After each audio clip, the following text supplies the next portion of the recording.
असंशय बताम मुक्ति ही संशयाविष्ट चेतसाम न मुक्तिर्जन्म जन्मांते तस्माद विश्वास मापनयात।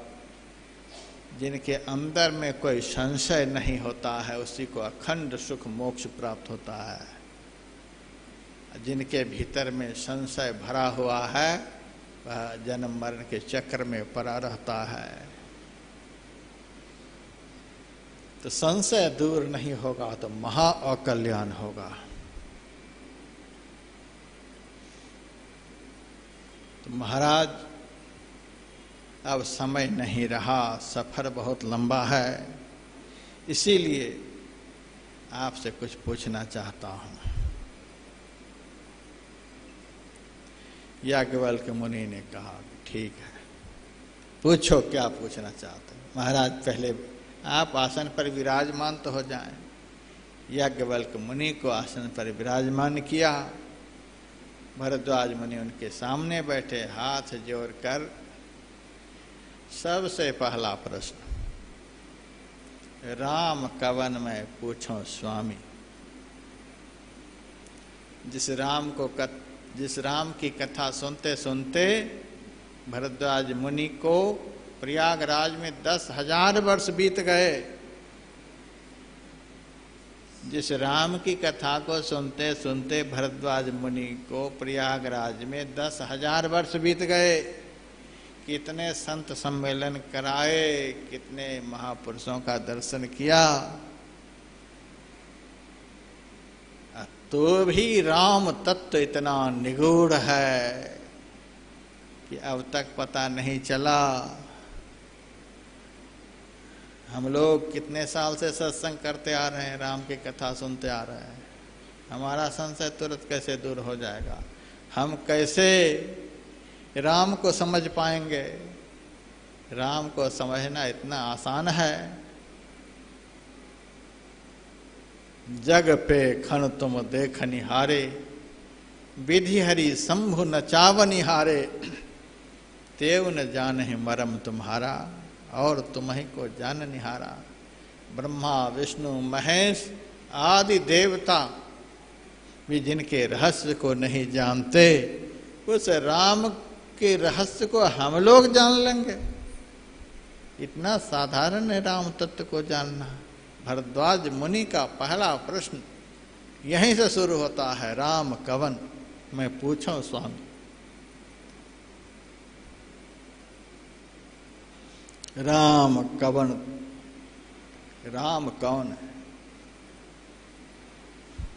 आप लोग राम की कथा सुनने के लिए जाएं, सुनाने वाले से यही पहले पूछे, राम कौन? आप बताइए।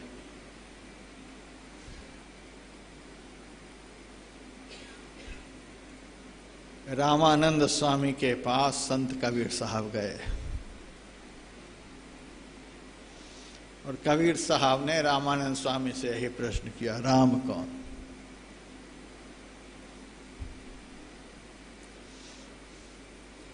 तो रामानंद स्वामी ने कहा, राम तो एक ही है, तुम क्या पूछ रहे, राम कौन? तुम कितने राम के विषय में जानते हो? कबीर साहब ने कहा, मैं तो 4 राम के विषय में जानता हूं। एक राम दशरथ घर डोले, एक राम सब घट घट बोले, एक राम का सकल पसारा, एक राम है सबते न्यारा। इन चारों में बताइए असली राम कौन? रामानंद स्वामी भी कम नहीं थे। उन्होंने कबीर साहब से कहा, जो राम दशरथ घर डोले वही राम सूक्ष्म रूप से सब घट घट बोले। उसी राम ने सारा संसार को बनाया और वही राम संसार में व्यापक होकर सबसे परे भी हैं। एक राम है सबसे न्यारा। राम 4 नहीं, राम तो एक ही हैं। वे ही संभवामि युगे युगे, युग युग में अवतार लेते हैं। कभी दशरथ के घर डोलते हैं तो कभी यशोदा मैया के घर डोलने लग जाते हैं, कभी अदिति के घर डोलते हैं। एक राम दशरथ घर डोले, एक राम सब घट घट बोले, वे ही राम सबके अंदर में भी बोलते हैं। ऐसा नहीं किसी को समझना चाहिए कि राम बाहर में ही है, और ऐसा भी नहीं समझना चाहिए कि राम केवल भीतर में ही है। ईशावास्योपनिषद का मंत्र है, तदे जति तन्ने जति तद्दूरे तद्वंतिके तदंतरस सर्वस्य तदु सर्वस्यास्य बाह्यतः। ईश्वर परमात्मा जो हैं वे सब में निवास करते हैं, सब जगह।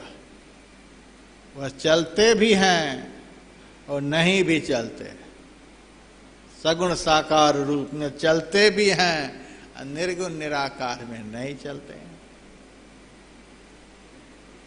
वे दूर से दूर हैं, अज्ञानियों के लिए दूर से दूर, इंद्रियों के लिए दूर से दूर, और ज्ञानियों के लिए, आत्मा के लिए नजदीक से नजदीक। तद्दूरे तद्वंतिके तदंतरस्य सर्वस्य, वह सबके अंदर में भी हैं, तदु सर्वस्यास्य बाह्यतः, और वे सबके बाहर में भी है। हमारे गुरु महाराज सबसे पहले ईश्वर की स्तुति लिखी है। हम लोग रोज सबसे पहले ईश्वर की स्तुति करते थे, और सारे वेदांत ज्ञान उस ईश्वर की स्तुति में भरे हुए हैं। सब क्षेत्र क्षर अपरा परापर, और अक्षर पार में, निर्गुण सगुण के पार में, सत असत हु के पार में। इस स्तुति को सुनकर एक विद्वान ने कहा, महाराज आपने क्या लिख दिया, पार में, पार में ईश्वर सबसे परे ही हैं,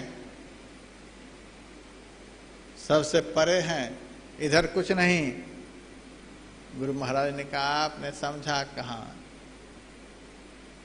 पार में दोनों शब्द का प्रयोग मैंने किया है। पार का अर्थ सबसे परे, में का अर्थ सबके अंदर, सब में व्यापक होते हुए ये सबसे परे भी है। तदु सर्वस्यास्य बाह्यतः। तो राम को समझना कोई साधारण बात है? राम कौन? भरद्वाज मुनि पूछ रहा है।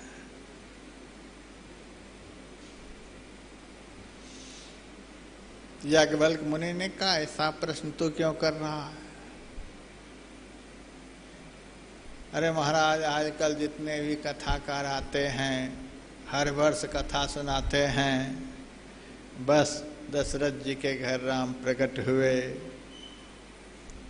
भरद्वाज मुनि के आश्रम पर गए, इस मुनि का आश्रम पर गए, उस मुनि का आश्रम पर गए, सीता जी से विवाह किया, जंगल गए, रावण का वध किया, यही सब सुनाते हैं। तो यही सब सुनते आ रहा वर्षों से, और आपके जैसे कोई महापुरुष मिल जाते हैं तो राम के असली स्वरूप के विषय में सुनाने लग जाते हैं। तदे जति तन्ने जति तद्दूरे तद्वंतिके तदंतरस सर्वस्य तदु सर्वस्यास्य बाह्यतः। राम स्वरूप तुम्हार वचन अगोचर बुद्धि पर, अविगत अकथ अपार, नेत नेत नित निगम कह। ऐसा भी सुनता हूं, और बहुत सुनाने वाले तो यही सब सुनाते हैं, यहाँ से वहाँ गए, वहाँ से वहाँ गए। इन सब कथाओं को सुनते सुनते मति में भ्रम हो गया। इसीलिए मैं आपसे आज साफ साफ पूछ रहा हूँ, असली में राम कौन? एक राम अवधेश कुमारा, जाकर चरित विदित संसारा। मैंने तो ऐसा बहुत कथाकारों से सुना है कि एक राम दशरथ जी के घर में अवतार लिए, जिनके चरित्र को दुनिया के लोग जानते हैं। फिर बहुत दिनों तक रहे, सीता जी के साथ विवाह हुआ, कई के कुमंत्रणा से वनवास हुआ। वनवास काल में सीता जी का हरण हो गया, सीता जी के वियोग में रोए चले जा रहे हैं।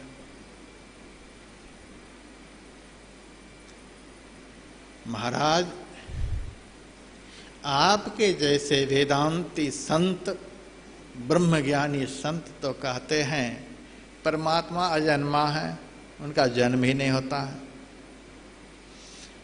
और सब कथाकार यही सुनाते हैं उनका जन्म होता है, खूब जन्मोत्सव मनाते हैं। माइयाँ तो पागल हो जाती हैं उस दिन, इतने नाच गान होते हैं। तो अधिकतर सुनाते हैं कि उनका जन्म होता है, और आपके जैसे कोई महापुरुष सुनाते हैं वह जन्मा है। और कबीर ने तो ऐसा सुना दिया कि दिमाग चकराने लगता है। संपुट माय समाया सो साहब नहीं हो, सकल मांड में रमी रहा ऐसा साहब सोए।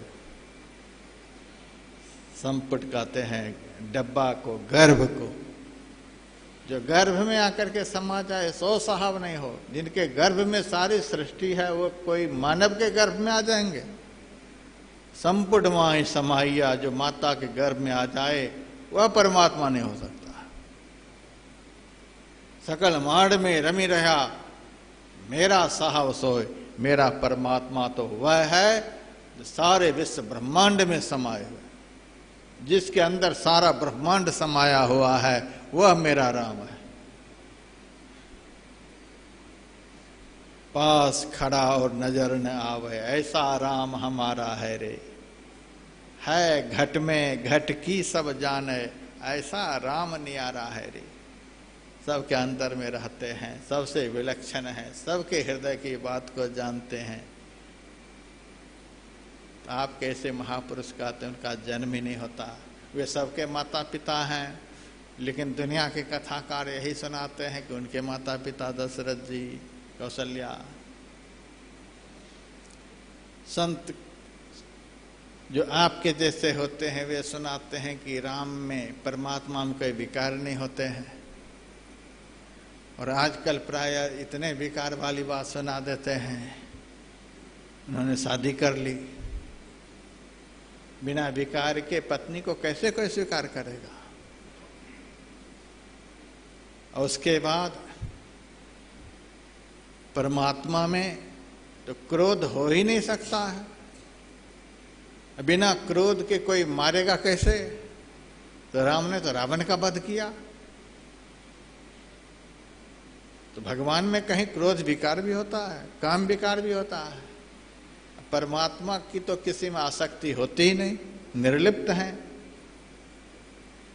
पद्म पत्र मिवाम भषा, गीता में लिखा हुआ है। पद्म पत्र की तरह जैसे पद्म जल से सदैव निर्लिप्त रहता है, वैसे परमात्मा सृष्टि से सदैव निर्लिप्त रहते हैं। और उनमें, और सबसे पूछ रहे हैं सीता कहाँ है, सीता कहाँ है। परमात्मा तो अंतर्जामी होते हैं, इनको पता ही नहीं कि सीता कहाँ है। इन सब बातों को सुनकर के महाराज बड़ा भ्रम होता है कि राम कौन। प्रत्यक्ष में जो चरित्र लोग सुनाते हैं उन चरित्रों को सुनकर के राम के रहस्य का पता नहीं चलता है महाराज। इसीलिए आपको तो जाने नहीं दूंगा जब तक कि राम के विषय में बतला नहीं दोगे। आप बताओ राम कौन। याज्ञवल्क्य मुनि ने कहा, भरद्वाज तुम जानते तो सब हो, लेकिन मेरे से गुप्त रहस्य खुलवाना चाहते हो। इतने दिनों से सत्संग करने वाले के अंदर में मोह हो, और जहाँ से गंगा की धारा, भक्ति रूपी गंगा निकली है, कर्म की यमुना निकली है, ब्रह्म ज्ञान की सरस्वती निकली है, उस धारा के केंद्र में निवास करने वाले तुम राम को नहीं जानते हो। दुनिया के लोग जो नहीं जानते हैं उनको जनाने के लिए इस तरह से अज्ञानी की तरह प्रश्न कर रहे हो।